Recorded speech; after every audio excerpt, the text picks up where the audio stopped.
Tony and myself are my father's sons. We need to embody him as much as possible and be him, because he's not here anymore.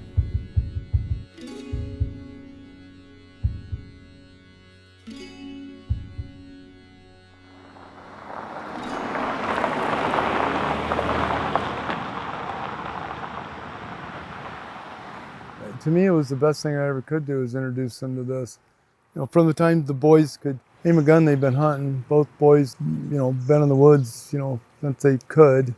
You know, I never had to worry that they were out doing drugs, or, you know, that they were out, you know, causing trouble or anything, because they're either at sports practice or they were hunting or fishing. So, I mean, you know, everybody else is worried about where their kids are at. I know exactly where my kids are at.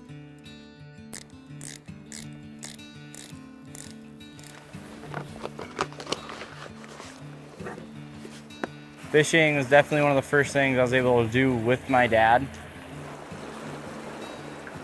Gone out bluegill fishing or fishing for bass, you know, just typical stuff like that. But ended up turning into a lot more for me than probably normal kids. It's always something that no matter what was going on in my life, I knew I could go fishing and all my problems would go away.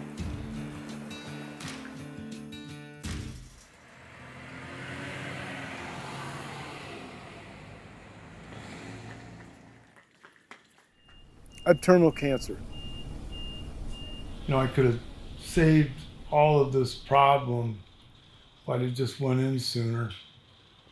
You know, and now that I have it, now I'm going through a tremendous amount of pain. The message is for her, you know, guys, when you're 50, you know, start getting checked, because it's just going to lead you to where I'm at if you don't. You know, this is as important to us as breast cancer awareness is to women. It's just not looking good, like, at all. Everywhere hurts. He hurts so bad he can't move. He can't really talk. I don't know, man. I just kept telling myself that, you know, he's gonna bounce back. He's gonna be fine. But if you saw the way he looked, it's not good.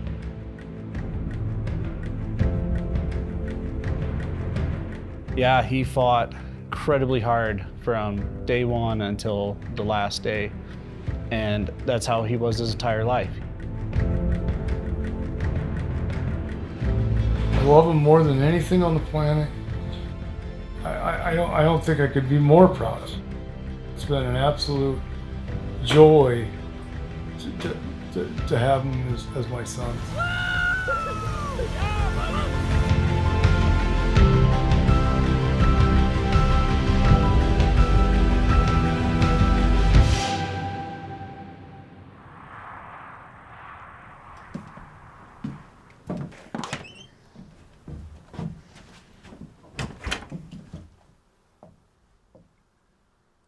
My dad had very large boots for me to fill. I'm his oldest son by far. I have taken it 100% upon myself to try and be the one in the family that keeps the family bonded, no matter what happens between us or with him not being here. If my brother and I just sat back and said, well, Dad's not here, what's the point? And if we don't push on and continue to do hunts like this, him and I may drift apart. And that would be tragic for our family. I win. Yeah.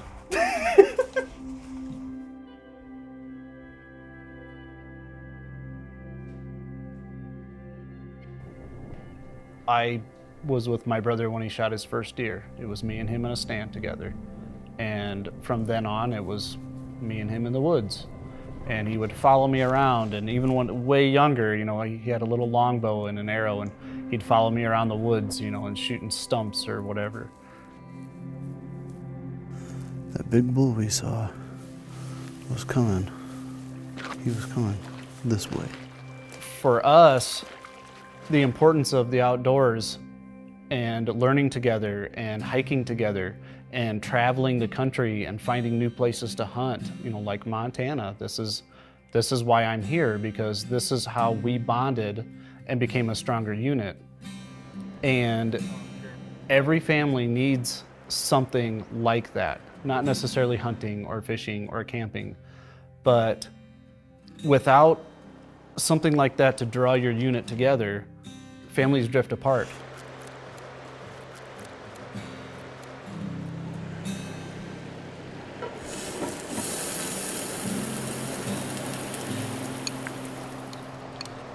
Here, ready?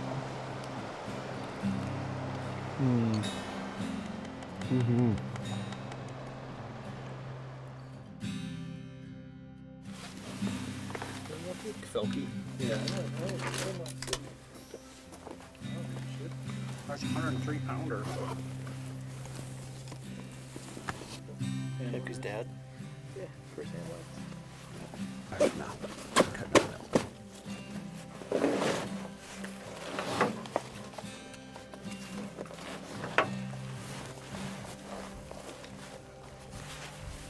Where we were at today was, I believe, the last place I hunted with my dad. And last year was the only time I've ever hunted with my dad in the mountains.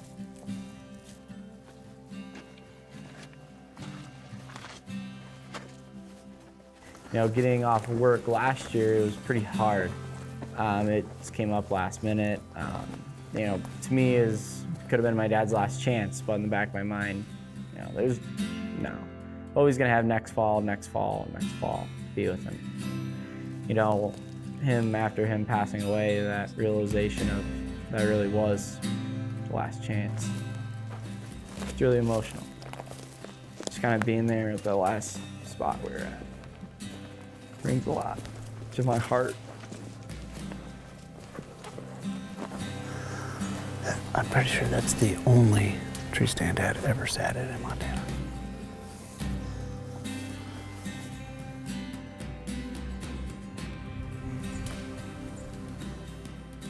He's my baby brother, and I'm not that much older than him, but I've always been his coach, and I've always hoped he could look up to me. See, that's elk. Too small. If something like this ever happened to our father, to hopefully make him feel like he's not alone.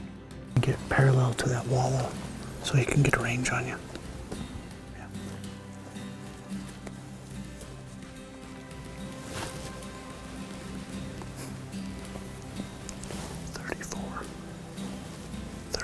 I got 28 from here.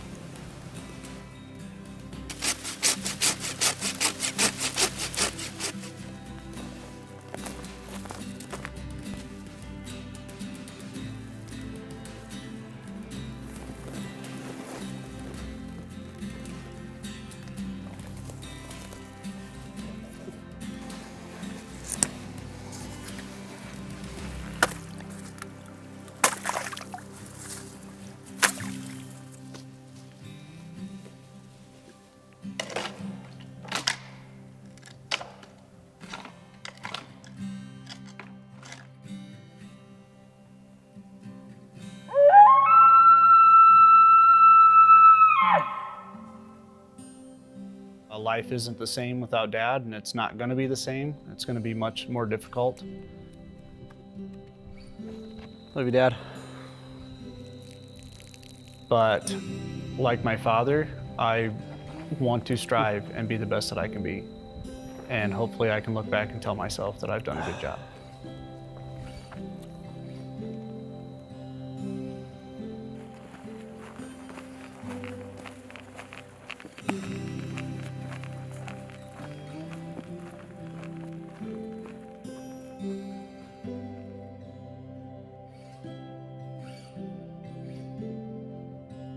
Hi, everybody. I just shot a pretty good buck. Excited.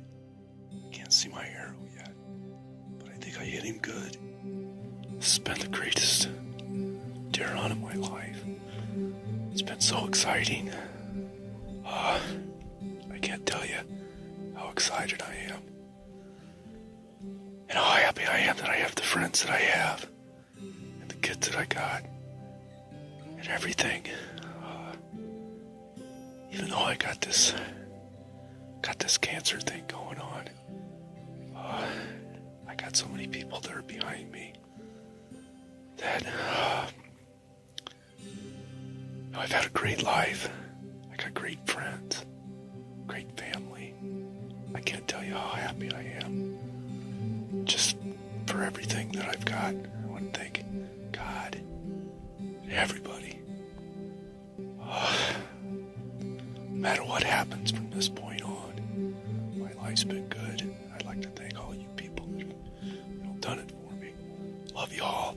See you later. Hopefully I'll be showing you pictures of a deer.